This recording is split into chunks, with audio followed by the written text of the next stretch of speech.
Hola, muy buenas tardes. Hoy, miércoles 23 de abril, ya nos vamos terminando el cuarto mes del año y vamos productivamente felices. Este es nuestro programa de Conciencia Médica desde la torre digital del Diario de Chiapas, desde la ciudad de Tuxtla Gutiérrez. Soy el doctor Humberto Hernández Rojas de Clínica Maternidad Santa Cecilia. Hoy tenemos un tema importantísimo porque sobre todo es por la temporada que tenemos, que se acerca de muchos calores y de lluvias. Y lo veamos a través de esta pequeña cápsula.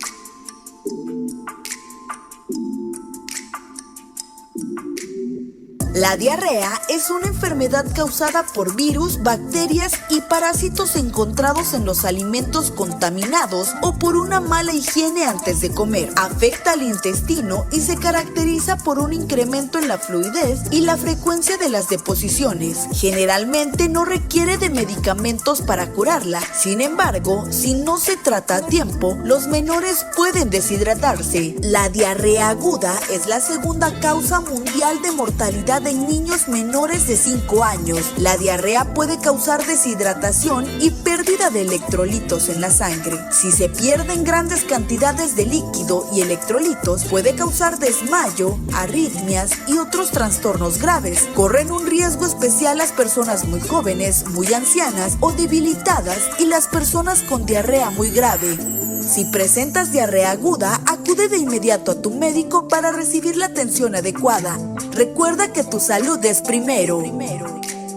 Hoy en Conciencia Médica te invitamos a conocer más de este padecimiento y cómo tratarlo. Acompáñanos.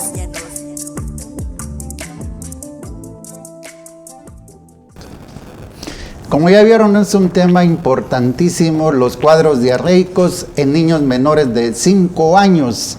Es un tema que a veces nosotros lo vemos como muy común. Ay, tiene diarrea el niño, no te preocupes, dale su Pepto-Bismol, dale su Escapar y con eso lo solucionas todo. Pero no es así. Una de las complicaciones más importantes, lo vamos a ver en el transcurso del programa, que es importantísimo que usted sepa cuáles son los síntomas, cuáles son las causas que lo puede ocasionar los cuadros diarreicos en su bebé o hasta la edad de 5 años, hasta donde vamos a abarcar nosotros, porque pues esto es característico a cualquier edad.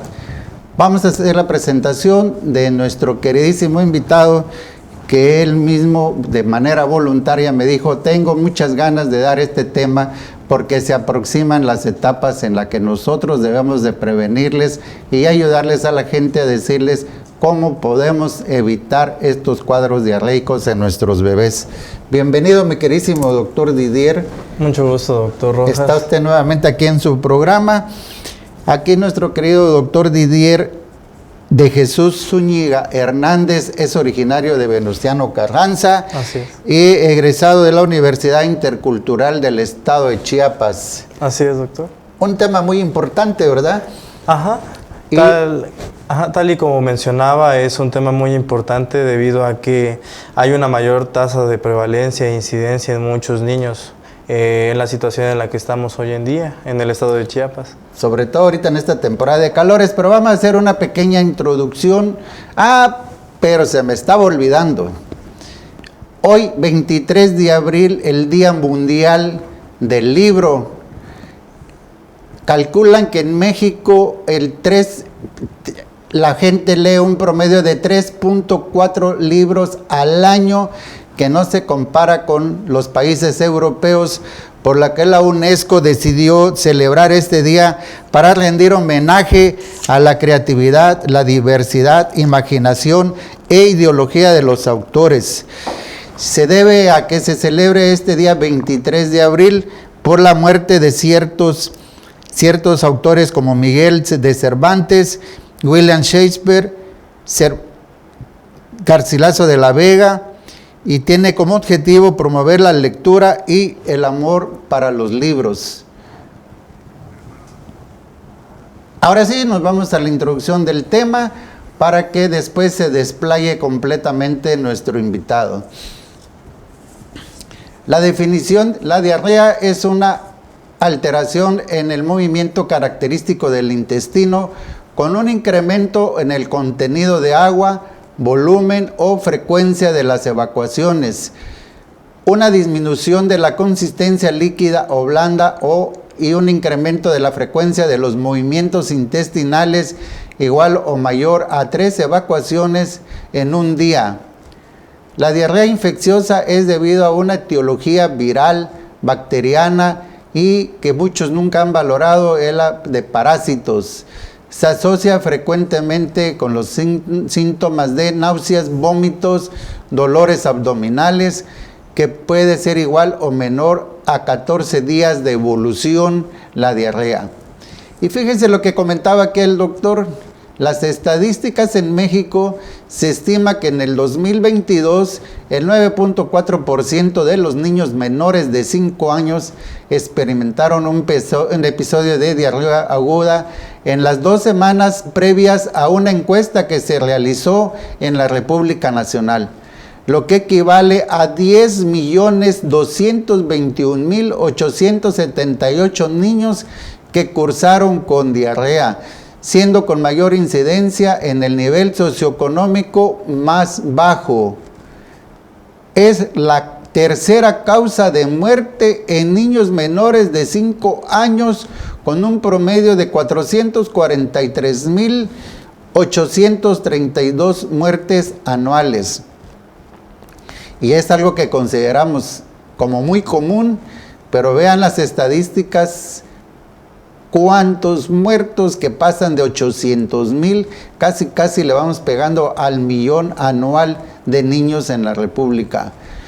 ¿Y cuál es la causa más frecuente que lo provoca? Las enfermedades diarreicas son el rotavirus, que hubo una temporada que estuvo una pandemia en todo el mundo, el rotavirus, por lo cual de ahí formaron una vacuna. La shigellosis, la salmonelosis, la Escherichia coli y el cólera, que gracias a Dios ya casi no tenemos esos cuadros. También la salud de la infancia está influenciada por una gran variedad de factores sociales, ambientales, biológicos y conductuales. La pobreza es una causa también, acceso a servicios de salud, sobre todo en las regiones montañosas, condiciones de vivienda, mala higiene y desnutrición. Esto es lo más común que tenemos dentro de los problemas de infecciones de diarrea. Ahora sí, te dejo todo el programa. Esta es una pequeña introducción para que nos empapemos de lo que vas a hablar más profundamente. Me parece muy bien. Sí.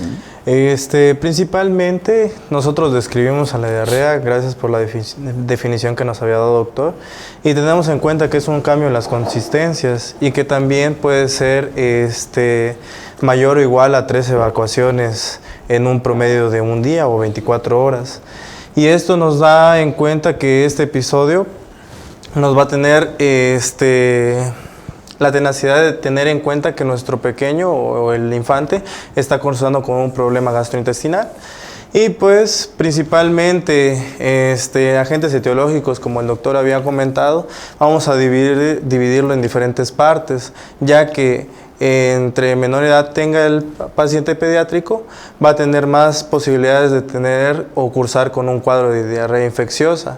Esto por agentes virales como lo es el rotavirus, que menor a 1 año son los siguientes, los cuales se describen en la guía de práctica clínica.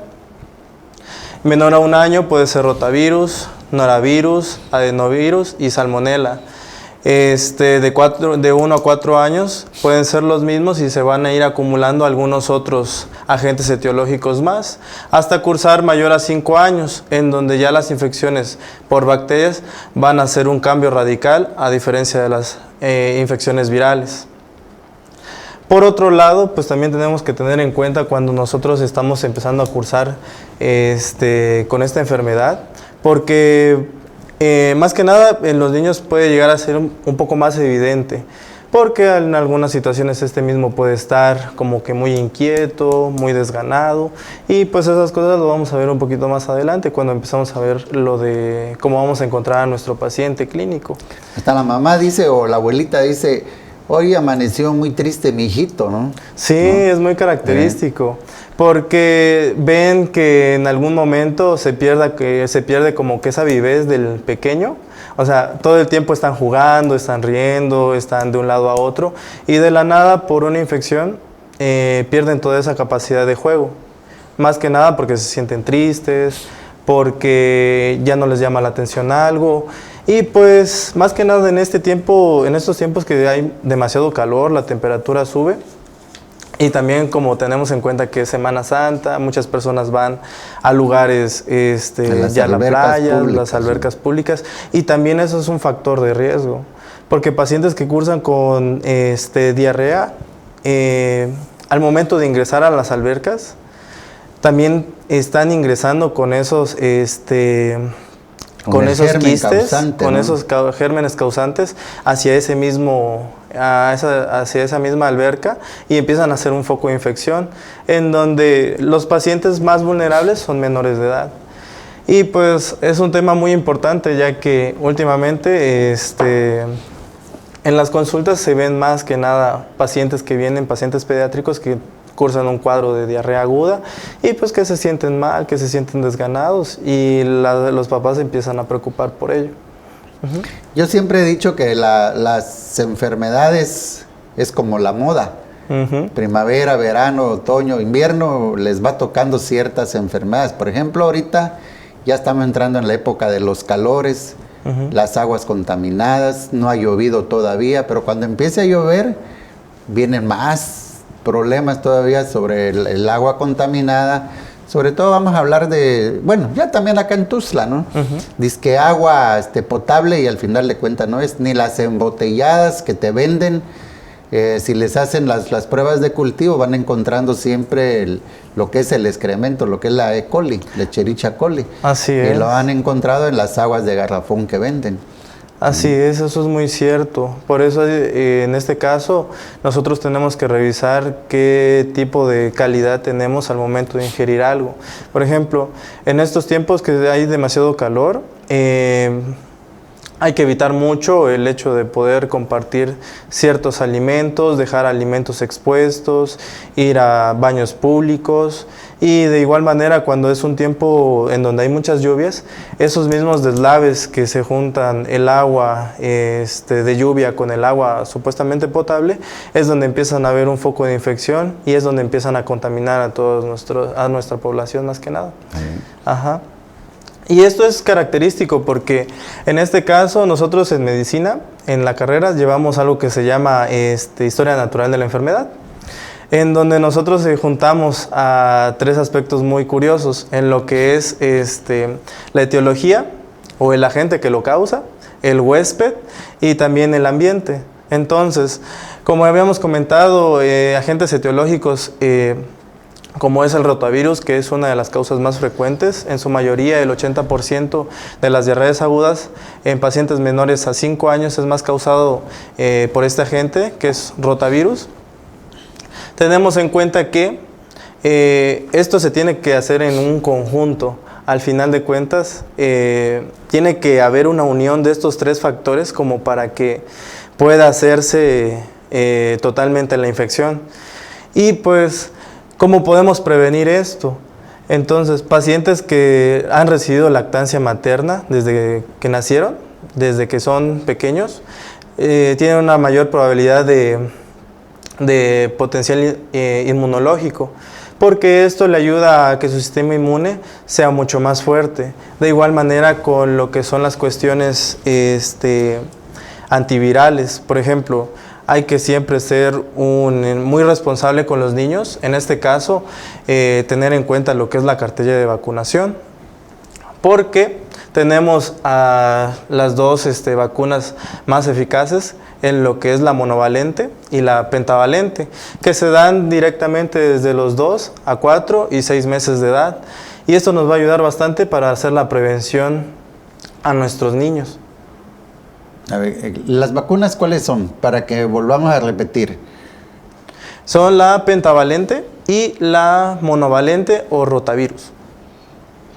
Esa es la que crearon después de aquella pandemia de rotavirus que hubo, que murieron muchos niños, ¿no?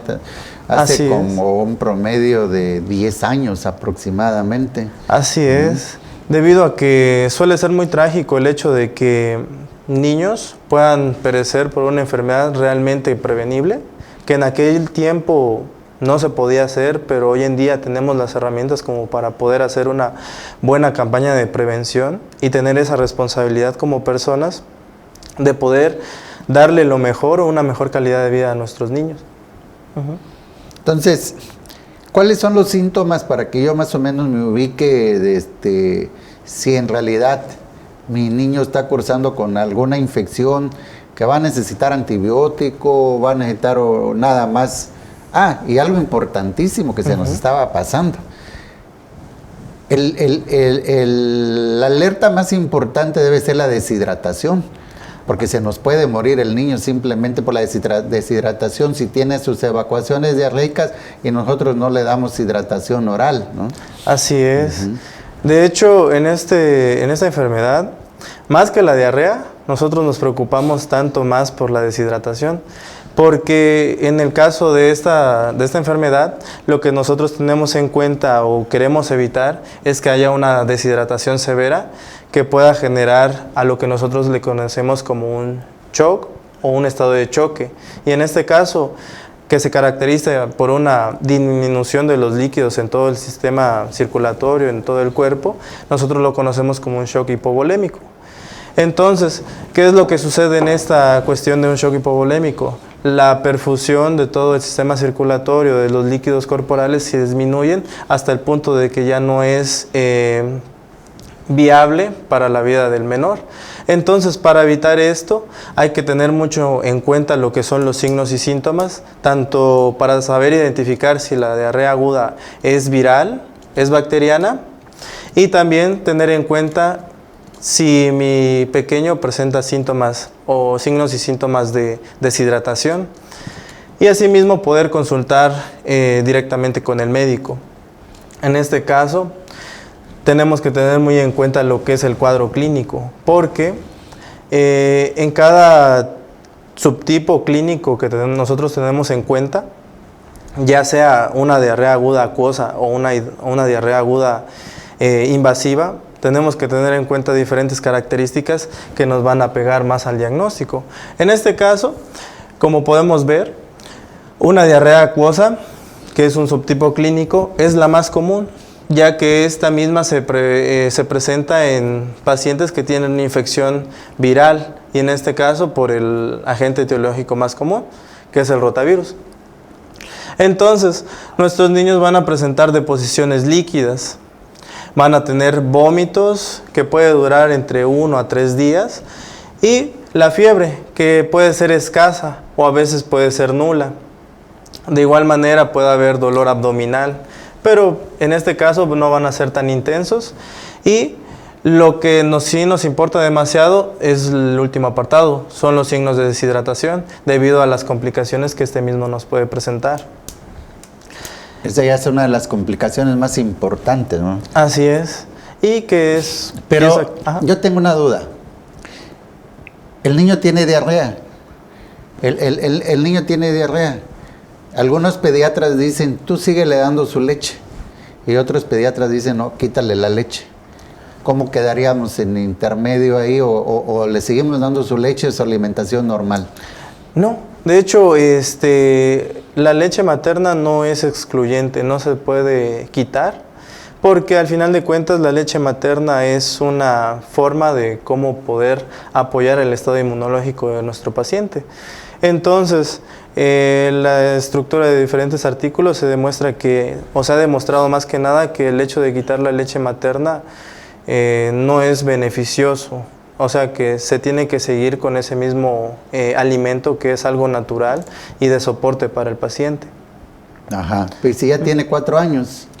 Entonces, en ese caso, deberíamos hacer más que nada un implemento a una dieta astringente. En ese caso, ¿en qué consiste una dieta astringente? En evitar alimentos con alto contenido de fibra y fermentados.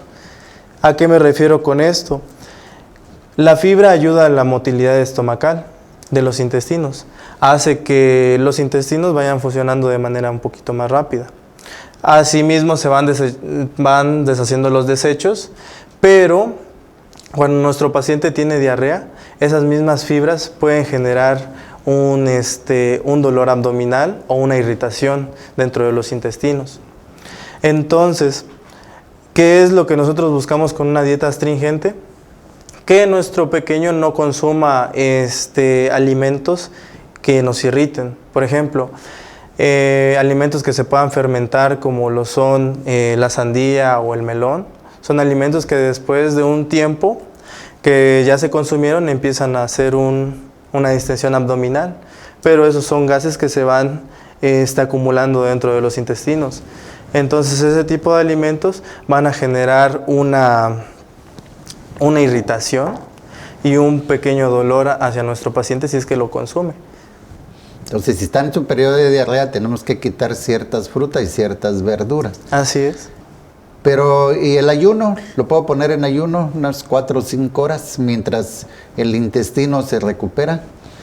Eso es debatible porque algunas bibliografías sitúan de que el ayuno puede ser una buena idea y otras dicen que no puede ser una buena idea, porque al final de cuentas nosotros no podemos impedir la nutrición normal de nuestro paciente.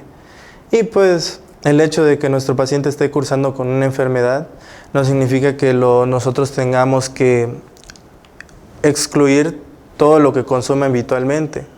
Es cierto de que sí puede haber ciertas restricciones, pero sabiendo a ciencia cierta que los pacientitos pequeños son un reto, tanto para los papás como para los médicos, nosotros tenemos que tener esa susceptibilidad para los niños. Al final de cuentas, la infancia es un periodo muy bonito, pero muy corto, entonces nosotros como médicos y también como padres deberíamos de hacer esa etapa mucho más bonita. Entonces, buscar ciertas cuestiones que nos hagan estimular un buen cuidado a nuestros niños, pues ya sería una opción muy adecuada. Ahora en estos días de la Semana Santa, fuimos a X lugar y el papá le llevaba un cachorrito a la niña y se lo daba que lo jugara y él lo estaba besando la niña, pero en un momento el animal empezó a vomitar y la niña pues está viendo que el animalito está vomitando y le quiere limpiar el hocico, ¿no? Y lo corre el papá y le dice, no. Y la niña hace esto, limpiándose en el vestido todo el vómito del animal. Ese vómito del animal está enfermo, ¿no? Poniéndole que está enfermo porque estaba demasiado lleno. Pero le puede ocasionar problemas de diarrea también a la niña. Así es. De hecho, como comentábamos anteriormente, nuestro esquema en donde nosotros sabemos la historia natural de la enfermedad, también tenemos ciertos parásitos. Estos parásitos, si de igual manera no se tiene una correcta higiene personal, un correcto saneamiento, un estilo o calidad de vida adecuados y más que nada los factores higiénicos, porque yo soy muy fanático de las mascotas, pero siempre he dicho que quiero mucho a mi perrito, pero también me amo a mí y lo amo a él, que nos cuido a los dos. Y en ese caso no podría hacer que un niño jugara con el vómito o limpiara con el vómito, porque al final de cuentas sería algo que lo va a perjudicar. Claro, sí. Por ciertos parásitos que van a invadir todo lo que es el tracto gastrointestinal. Sí. Y hay parásitos de los perros que sí pueden ocasionar más complicaciones a los niños que a los mismos animales. De hecho, poniendo un caso hipotético, en este caso, gracias a Dios, ya no existe tantos casos o ya no se han reportado tantos casos de lo que es una patología por víbero cólera. Que el cólera es una patología de quitarte todo el peso de encima, por así decirlo, porque son pacientes que al final de cuentas tienen evacuaciones tanto diarreicas como vómitos. Sí. Y esos pacientes realmente sí se la pasan muy mal porque son de posiciones muy fuertes en donde ya incluso son líquidas, muy líquidas, y en este caso son como un tipo que nosotros conocemos de agua de arroz. Entonces, para llegar a ese extremo, en donde un paciente se pueda llegar a infectar de eso, tendríamos que repensar si estamos haciendo las cosas bien, tanto como población, como padres y también como personal, para saber qué medidas preventivas estamos dando a la comunidad. Sobre todo los de la Secretaría de Salud, ¿no? Que debe de fomentar que la gente tome medidas preventivas en estas temporadas, hervir el agua, los cacharros sacarlos a tirar, etcétera, etcétera, para que nosotros, la población, tengamos en cuenta que nos debemos de cuidar, como dijiste hace ratito. Quiero mi mascota, pero también me quiero yo. Entonces, tenemos que ver que los dos estemos en buena comunión y que ese enlace sea completamente sano. Así es. Yo me acuerdo ahorita que dijiste lo del cólera. Hace muchos años hubo un brote de cólera aquí en el estado de Chiapas. Y en la clínica que tenemos nosotros en aquel tiempo era nada más de 7 habitaciones. Pero en cada habitación teníamos 4 pacientes. Con un suero en este brazo, con otro suero en este otro brazo y con un suero en la pierna. Y el catre, porque no eran camas de hospital, era un catre como de tela, le abrimos un hoyo y le poníamos la cubeta para que ahí estuvieran las evacuaciones una tras de otra. Era un promedio de 30 a 40 evacuaciones que tenía el paciente. Así es. Y completamente líquidas. Entonces las teníamos hasta con 3 vías para que no se nos fueran a morir de deshidratación y de lo que hablamos de un shock hipovolémico, ¿no? Ajá. Y era un gran lío porque en realidad lo que nos pidió el sector salud que los apoyáramos. Entonces el sector salud nos daba ciertos medicamentos, ciertas soluciones y ya lo demás lo poníamos nosotros. Claro, se lo cobrábamos al paciente, ¿no? Pero lidiar con ese tipo de pacientes, pues llega un momento que el personal médico o el personal de enfermería adquiere la enfermedad y al ratito ya está acostado junto con el paciente. Fue una época muy dura. Yo diría que murió mucho personal médico, mucho personal del área de salud. Sí. Vamos a un pequeño corte y ahorita regresamos porque es un tema que ahorita nos estamos saliendo del cólera y del rotavirus, pero va dentro del cuadro diarreico agudo en niños menores de 5 años. Regresamos. Estamos tocando el tema importantísimo de las evacuaciones diarreicas sobre niños menores de 5 años, que es una cosa muy común, en el cual también el papá o la mamá a veces se preocupan, no voy a decir que no, pero la mayoría dicen, tiene diarrea, sí, suspéndele la leche, dale atolito y cómprate un Pepto-Bismol, y ya le das y con eso lo solucionamos. Cómprale su paracetamol, pero ¿cómo se llama? ¿Loperamida? No, el paracetamol para la fiebre. O dale su Dramamine para el vómito. Ya con eso lo solucionamos. Y ya no van a ver al médico. ¿A qué horas van a ver al médico? Cuando el niño ya lo ven completamente adormilado, que ya no se quiere mover, que está con un quejido. Y le dicen, chingado, parece que sí está enfermo el niño. Vamos a llevarlo con el doctor. ¿Qué podemos hablar ya sobre los síntomas y las complicaciones? Ok, esas son situaciones un poco más urgentes. Entonces, pues en este momento vamos a hablar un poco más ahora acerca de los signos y síntomas, como estábamos viendo en el recuadro anterior, por favor. Sí. Entonces, lo que explicábamos es que en ciertas presentaciones clínicas o subtipos clínicos tenemos una presentación acuosa, en donde los síntomas y signos antes mencionados nos van a dar cierta alarma. Esta aparición puede ser de 1 a 3 días, pero las que son acuosas, si me puede presentar la siguiente imagen, por favor, van a ser de la siguiente manera, que son evacuaciones o deposiciones de mayor o igual a 3 deposiciones al día sin sangre visible. Lo que habíamos comentado antes, en la cubeta roja podemos apreciar lo que es el signo característico o cómo se identifican las evacuaciones de vidrio cólera o del cólera, que son en agua de arroz, y a la izquierda tenemos la presentación más habitual de lo que es por una infección por rotavirus. Entonces, Nosotros, al tener en cuenta este tipo de evacuaciones que son líquidas y que tienen una apariencia amarillo verdosa, nosotros ya podemos identificar precisamente que nuestro pequeño tiene alguna infección gastrointestinal, y pues tenemos que acudir al médico para evitar diferentes complicaciones. Y si regresamos a la tablita de los signos y síntomas, vamos a tener en cuenta una presentación invasiva. ¿Qué se diferencia de una presentación acuosa? Es que en este caso, ahora sí vamos a tener fiebre. Y que también las evacuaciones ya van a empezar a tener algo que nosotros preguntamos comúnmente, si las evacuaciones ya tienen presencia de moco, sangre o pus. Y pues si el dolor suele ser un poco más intenso, como un tipo cólico, que al principio empieza a doler y después se va y después empieza otra vez a doler.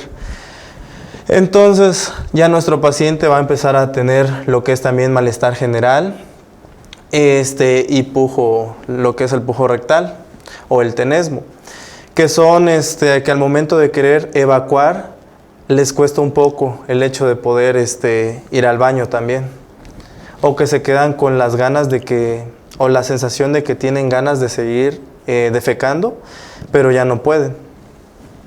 Y para identificar una diarrea o un subtipo clínico invasivo, nos vamos a la siguiente imagen.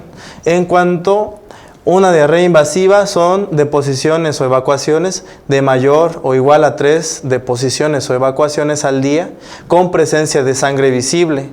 En este caso tenemos diferentes tipos de presentaciones.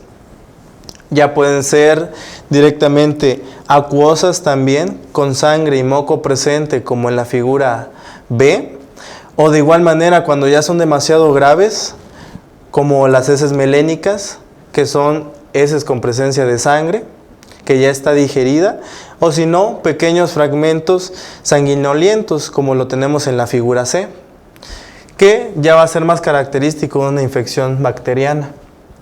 Puede hasta pensarse en una perforación, ¿no? Si hay coágulos. Así es. Y esto puede ser un poco más complicado, porque en este caso, pues ya vamos a tener el criterio como médicos de que, ok, ya llegó mi paciente. Entonces, ¿qué es lo que nosotros debemos de hacer? Principalmente identificar el tipo de diarrea.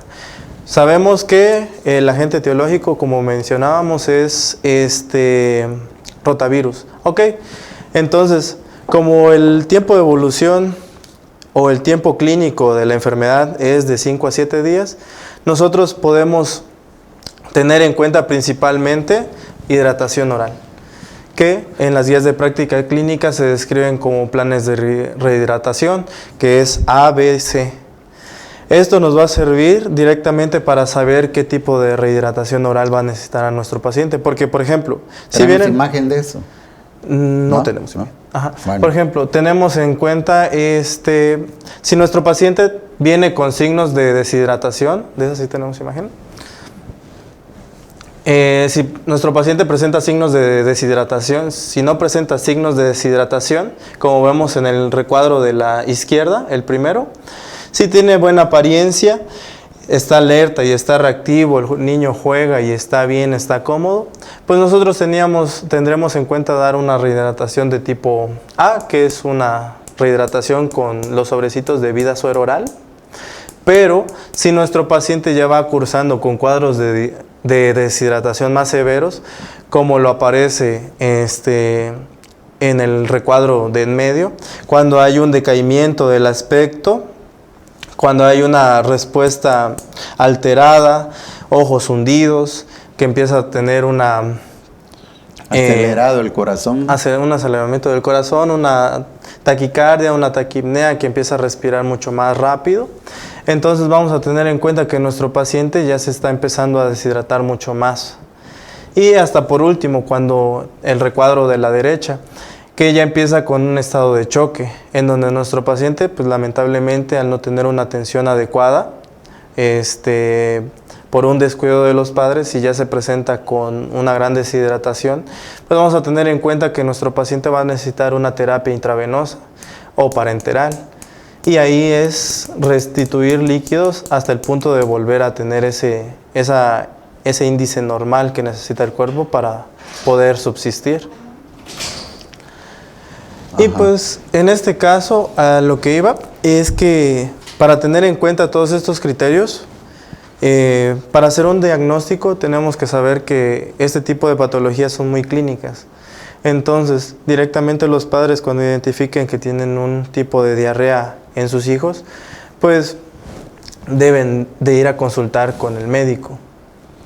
Esto con el fin de poder tener un tratamiento adecuado, porque lo que usted comentaba, que muchos papás tratan de automedicar a los niños y eso es algo muy malo, porque medicamentos... Ahí en el internet está el doctor, pues.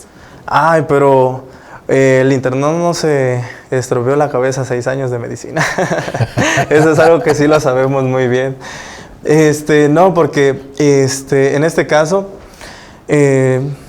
medicamentos como el subsalicinato de bismuto, el peptobismol, la metoclopramida, la loperamida, o incluso el medicamento que es caulina y pectina, que son medicamentos de venta libre, son muy perjudiciales para este tipo de población pediátrica, porque pueden tener mucho más efectos adversos que beneficiosos. Por ejemplo, la loperamida, que sí, muy bueno para el dolor en adultos, pero lo que puede causarle a un niño es que el tránsito intestinal se vea más afectado y pueda hacer un dolor más abdominal. La metoclopramida, que es un antiemético, puede generar algunas alteraciones neurológicas dependiendo la edad de nuestro paciente y mucho peor si es de menor edad, por ejemplo menores a 1 año o menores a 2. De igual manera, antibióticos como caulina y pectina o otros medicamentos de venta libre como el subsalicinato de bismuto también son muy malos para nuestro paciente porque no van a tener ese requerimiento o ese beneficio que nosotros estamos buscando. En este caso, cuando se trata de una diarrea viral, simplemente es hidratación y buena comida y que sus papás la apapachen durante un momento. Ese punto es muy importante que hay que recalcarlo. El papá o la mamá o la abuelita lleva al pacientito al consultorio del pediatra o del médico general o del médico que tenga en la esquina, ¿no? Y le dice, quiero antibiótico. ¿No le vas a dar antibiótico? Y aunque el médico le esté explicando, se sale y se va a otro consultorio donde le van a dar el antibiótico que ellos quieren. Hablamos de la loperamida, hablamos de los otros medicamentos que pueden provocar hasta parálisis intestinal, ¿no? Y la gente va al internet, compra ciertas gotas y ahí dice, dale 3, 4 gotitas al niño. Ah, no, pero para que sane le voy a dar 10. Ay, no. Y ya le ocasionó más problemas a su bebé. Sí. Nosotros vimos a un niñito que tenía cólicos y le compraron sus gotitas para cólicos. Y ahí decía 1 gota por cada 2 kilos.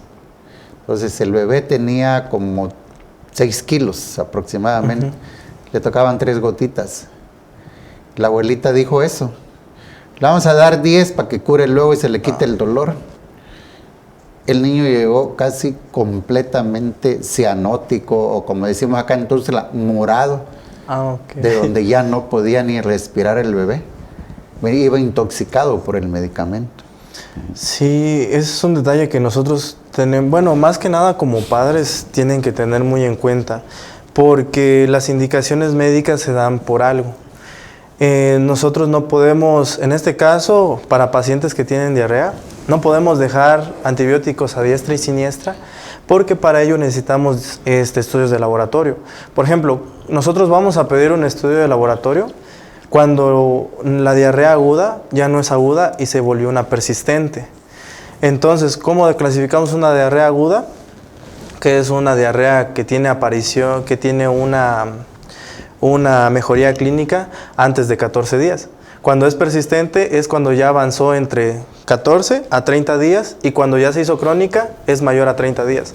Entonces, nosotros vamos a pedir un estudio de laboratorio, que en este caso sería un coprocultivo de heces fecales del infante, para nosotros determinar la causa etiológica, ya sea por más que nada por bacterias. Y ahí, de ese mismo modo, abarcar el espectro antibiótico para esa causa. Porque si nosotros dejáramos antibióticos, podríamos cometer un error. Por ejemplo, no le damos el antibiótico adecuado y nuestro paciente, por una colonización bacteriana, ya tiene otra enfermedad adyacente. Es muy común esto, lo que dice la gente, dale trimetoprim y con eso sana. Regresamos para que sigamos hablando del laboratorio y sobre todo el cultivo, qué es lo que vamos a encontrar.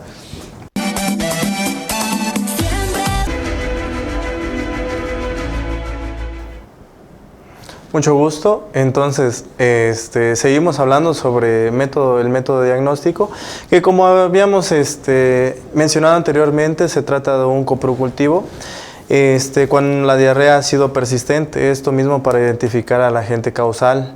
Y en este caso, cuando hablamos de tratamiento, una vez que identificamos el agente que está provocando esa diarrea aguda, nosotros vamos a tener en cuenta que el tratamiento antibiótico lo va a dar su respectivo médico, en este caso en la unidad de centro de salud que lo estén atendiendo, para su pronta recuperación o la pronta recuperación del infante. Y pues más que nada una ayuda para los padres, como de que, ok, mi niño tiene diarrea, ¿qué son alimentos que les puedo proporcionar para darle una alimentación adecuada en este lapso que está pasando? Pues para ello tenemos una lámina de la dieta que nosotros podemos seguir, que se trata de una dieta astringente, en donde nosotros vamos a hacer una recomendación de ciertos alimentos que nuestro pequeño puede consumir y que, con qué frecuencia. Y también de igual manera pues tenemos los que no están aconsejados. Esto mismo como lo que estábamos comentando antes. Esta dieta se trata de hacer con el fin de que haya una menor cantidad de fibra y una menor cantidad de alimentos que se puedan fermentar dentro del estómago y causar tanto irritación como algunas otras molestias como gases, cólicos a nuestro pequeñito. Entonces, entre los grupos de alimentos pues tenemos tanto lácteos, cárnicos, más que nada cereales, frutas y y también verduras, que nos van a ayudar a la digestión adecuada de nuestro pequeño. Ajá. Pero aquí, por ejemplo, me llama la atención, ¿el yogur se le puede dar y los quesos frescos? Sí, en este caso, siempre y cuando los quesos no tengan un alto contenido de grasas, porque eso va a hacer que, bueno, en este caso las grasas van a hacer que haya una inflamación, una distensión abdominal. Sí. Y pues al haber pequeños alimentos que contengan un producto lácteo, siempre y cuando los menores no sean intolerantes a la lactosa, sí se les puede dar. Está muy de moda darle la leche de almendras, ¿no? También. Así es. Son sustitutos de la leche que pueden darse para proporcionar una nutrición, no como prioridad, pero sí como un complemento para que nuestro niño pueda disfrutar de una amplia variedad de alimentos y pues para que él mismo vaya sabiendo qué son los alimentos que él más le va a gustar. Entonces, como le había comentado anteriormente, en este caso de la diarrea aguda, no es oprimir al niño para que no coma nada, sino que para que coma bien en el tiempo que está mal. Pero seleccionado. Así es. Bueno, yo ya tengo mi bebé, ya le dio fiebre, no le puedo controlar la diarrea, voy con el doctor, pero quiero que le hagan unos análisis. ¿Qué análisis me pueden hacer para mi bebé? Porque ya estoy desesperado. Bueno, en este caso, el más solicitado, que es el Gold Standard, como hemos venido mencionando, pues es el coprocultivo de heces fecales. Esto nos va a ayudar a saber qué tipo de agente etiológico. De igual manera, pues una biometría hemática nos va a dar un recuento de linfocitos o una leucocitosis. Esto para saber si hay una infección por bacterias. Entonces, en ciertos casos, siempre y cuando nosotros tengamos la sospecha clínica, si hay heces con contenido sanguinoliento o con sangre, si ya perduró por más de 14 días la diarrea, o por si ya perduró principalmente por más de 7 a 14 días, Entonces nosotros ya podríamos tener esa dicha de poder pedir estudios de laboratorio, pero si no encontramos datos que nos indiquen una posible infección bacteriana, nosotros podríamos garantizar o tener la seguridad de que nuestro diagnóstico por una etiología viral puede ser lo más adecuado. Entonces para ello simplemente nuestro tratamiento sería más prioritario la rehidratación y pues la mejoría de nuestro paciente en ese aspecto. Y evitar tanto dar medicamentos, antibióticos a diestra y siniestra, porque al final de cuentas algo que nos preocupa como médico es la resistencia bacteriana a antibióticos. Pero es que eso no lo ve el familiar. Ahorita también está, por ejemplo, los laboratorios. Han sacado un boom de medicamentos y sobre todo los famosos probióticos. Tiene diarrea, dale este probiótico. Tiene diarrea, dale este otro probiótico. ¿Qué tan buenos y qué tan malos pudieran ser? Bueno, ese es un arma de doble filo. ¿Por qué? Porque los probióticos, siempre y cuando sean identificables para la flora intestinal de nuestro tracto gastrointestinal, esto nos va a ayudar para fortalecer nuestra flora. Pero si nosotros consumimos demasiados probióticos, vamos a ver una sobrecolonización bacteriana de esos mismos probióticos que nosotros estamos usando. Entonces, esa es una desventaja, que al haber una sobrecolonización, entonces nos podemos enfermar de ese tipo de bacterias que nos están ayudando, pero ahora como están aumentadas, nos van a perjudicar. Yo aconsejaría que, por ejemplo, en este caso, a pacientes que han utilizado antibióticos, pues después de utilizar esos antibióticos, después de un día de haberlos dejado, sí poder utilizar probióticos de manera recomendada por un médico para restablecer esa flora intestinal, porque en este caso los antibióticos lo que hacen es que destruyen tanto bacterias buenas como malas del tracto gastrointestinal. Entonces, para ver una recuperación de la flora, entonces sí, el médico de cabecera o de su confianza podría garantizarle ese consumo de probióticos. Bueno, ya el tiempo se nos viene encima y pues dentro de las estadísticas dice que más de 800,000 niños mueren al año y sobre todo en el medio socioeconómico bajo. No es tal vez porque no tengan dinero, ¿no? Tal vez porque no hay las medidas preventivas para evitar este padecimiento. ¿Qué les pudiéramos sugerir a todo el mundo, a todo el público en general? La mejor herramienta que podemos hacer es el lavado de manos. Sin ninguna otra duda es eso, saberse lavarse bien las manos y verificar que nuestros niños se laven las manos. En este caso tenemos la lámina que nos proporciona la guía de práctica clínica de cómo se hace un correcto lavado de manos, desde el primer paso hasta el último, en donde nosotros vamos a tener que lavarnos correctamente hasta el punto de que nuestras manos pues ya estén fuera de peligro, porque al final de cuentas nuestras manos son las que llevan la comida a la boca. Entonces, si nosotros no tenemos una buena higiene, va a pasar que microorganismos que tengamos en la superficie de nuestras palmas, en las uñas o en los dedos, pues se van a ir directamente a la boca. Entonces nosotros los vamos a ingerir. Y pues también nos puede provocar otro tipo de enfermedades.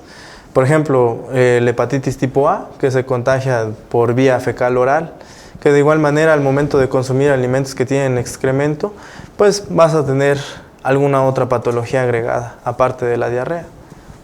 Entonces, como método preventivo es tener una higiene de las manos todo el tiempo, saber cómo desinfectar los alimentos, como frutas, verduras, y pues de igual manera tener en cuenta que en las comunidades poder tener servicios de salud generosos, que en este caso